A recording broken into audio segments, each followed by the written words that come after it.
Ethan Weller never intended to become the kind of man who tempted fate, yet that's exactly what his life had become. Each time his gift activated, he faced the surreal sensation of reliving a moment that should have been the end. It was a bizarre pattern, a kind of cosmic mercy that came only when he needed it most, but there was no freedom in it. He could not summon this ability on command or experiment with the endless possibilities of the past. He could only react, bound by the sharp, life-threatening immediacy of survival. This strange ability carried a sense of isolation, a feeling that he walked between two worlds, the living and the dead. With each leap backward, he found himself separated from people in ways he couldn't explain. He could save himself, but only through the gift's random, unforgiving logic. Every friend, every partner, every connection faded away, unable to understand his strange, erratic behavior. Until he met Clara. When they first crossed paths, Ethan felt a spark of recognition, though he didn't know why. Clara was sharp-witted, curious, and unexpectedly willing to look deeper into the mysteries of life than anyone he'd known before. They met at a symposium on temporal paradoxes, a lecture led by Dr. Albrecht, who speculated that time was less of a straight line and more of a multi-layered loop, ready to twist and fracture when pushed too far. The topic, normally abstract, resonated with Ethan in a way that hit dangerously close to home. Clara seemed equally captivated. She spoke about the science of perception, about her research into near-death experiences and altered consciousness. "The brain is a powerful thing," she had said with a curious glint in her eye. "But sometimes I think it serves as a kind of bridge between what is and what could have been." It was only later that night, after a chance conversation that stretched into dawn, that he finally told her his secret. He expected skepticism, a polite but inevitable distancing, but Clara surprised him.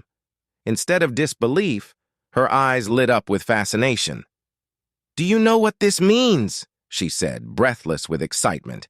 "If what you're describing is real, it's a breakthrough that goes beyond biology, physics, even philosophy. You're touching something profound." From that moment, their lives became an intense pursuit of knowledge, bound by an understanding deeper than words. They pored over every experience Ethan had ever recounted, mapping each near-death encounter and the seconds of time he'd traveled back, creating a disturbing timeline that showed the fragility of his life. In Clara's eyes, Ethan's ability wasn't just a miraculous anomaly, it was a challenge. She was determined to understand it, maybe even harness it in some way. Days turned to weeks, and Clara introduced Ethan to a network of underground scientists and philosophers, each of whom had their own unorthodox views on time and existence. They met in basements and remote cabins, places where theories about time travel and quantum mechanics could be spoken freely, away from the limitations of the mainstream scientific world. Here they could discuss concepts that would be ridiculed elsewhere, anomalies like Ethan's gift, events where time had slipped, folded, or fractured. Ethan began to notice a profound effect of his journey. His relationship with Clara deepened, but each revelation brought new uncertainties. They had found that each time he triggered his ability, he aged slightly, in ways almost imperceptible. It was the smallest of changes. A line on his face, a graying hair that appeared too soon, a sense of weariness that crept over him with each leap back in time. He wasn't invincible, and they both knew it. But with every step forward, Clara became more and more convinced that they were on the verge of a discovery that would upend everything known about existence. One day, after a grueling round of tests, Clara proposed a theory that chilled him to the bone. "I think your ability is something that binds you to the exact moment of your death," she whispered, almost to herself. "What if each time you escape, you're not just rewinding time, but borrowing from it? Each leap you take only pushes you closer to that one final moment." The words hung between them like a shadow, the weight of them sinking into Ethan's bones. He had always known, deep down, that there was a cost to his gift, but to hear it spoken aloud, to know that each escape could actually be eroding his own life, was a terrifying realization.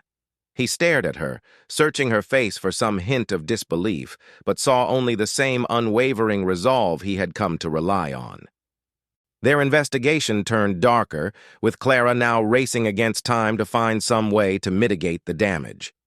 She proposed experiments that pushed him to the brink of death, scenarios meticulously controlled but dangerous enough to trigger his ability. He endured close calls, car crashes, near-fatal stunts, moments of suffocation and terror, all for the sake of data, each incident a piece of a larger, more disturbing puzzle. But with each experiment, Ethan began to feel a strange, ominous weight settling over him.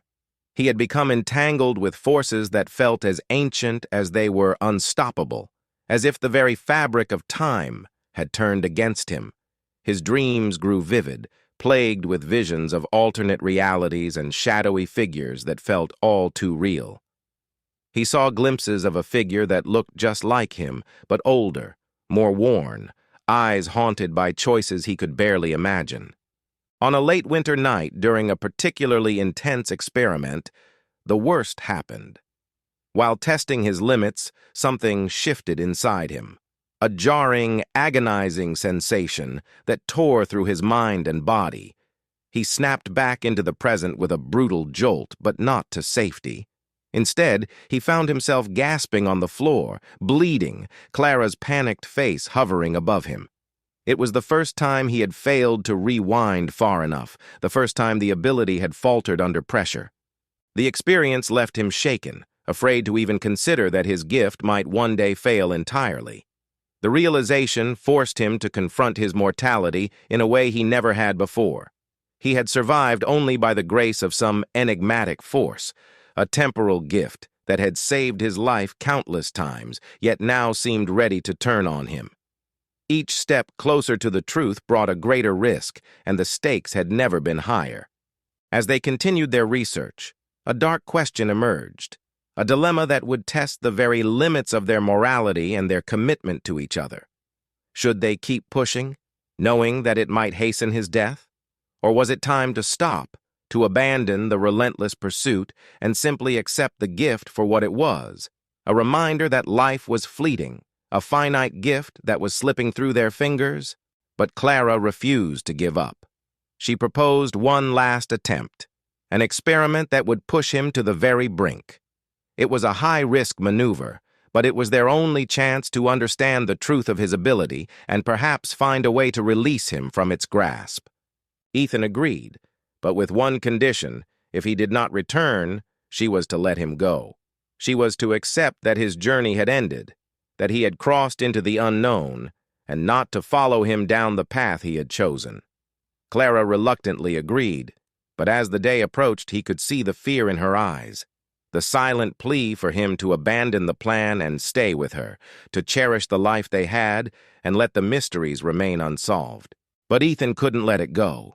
He felt as if the answer was just out of reach, a truth that would reveal itself only at the final moment, in that razor-thin sliver between life and death. When the day of the experiment arrived, Ethan stood on the edge of a towering cliff, overlooking a vast ocean, feeling the weight of his choices settle over him like a shroud. Clara watched from a safe distance, her face pale but determined. The air was thick with anticipation, a tangible energy that seemed to hum with every heartbeat. He took a deep breath and stepped forward, feeling the wind whip around him as he leapt into the unknown. The fall was an eternity, a breathtaking descent through the layers of reality, each second stretching into infinity. And then, just as he felt the darkness closing in, he felt the familiar pull, the shift in time that had saved him so many times before. But this time, it was different. Instead of a rewind, he found himself in a place beyond time, a realm of shadows and memories where moments converged and blurred, where past, present, and future bled together into a seamless flow. He felt the presence of every choice he had ever made, every path he had ever walked. each one stretching out into infinity. And in that timeless place, he saw Clara, older, wiser, still waiting for him, her eyes filled with the love and sorrow of a lifetime. She reached out to him, her hand warm against his, and he realized that his journey had brought him full circle, to a place where time held no power, where the boundaries of existence dissolved into a single, unending moment of peace. He looked at her, understanding now that his gift had not been a curse, but a reminder to cherish each moment, to live fully even as he danced on the edge of eternity. And as he took her hand, he felt the weight of the years fall away, leaving only the pure, timeless love that had carried him through every leap, every risk, every precious second. Together they stepped forward into the unknown.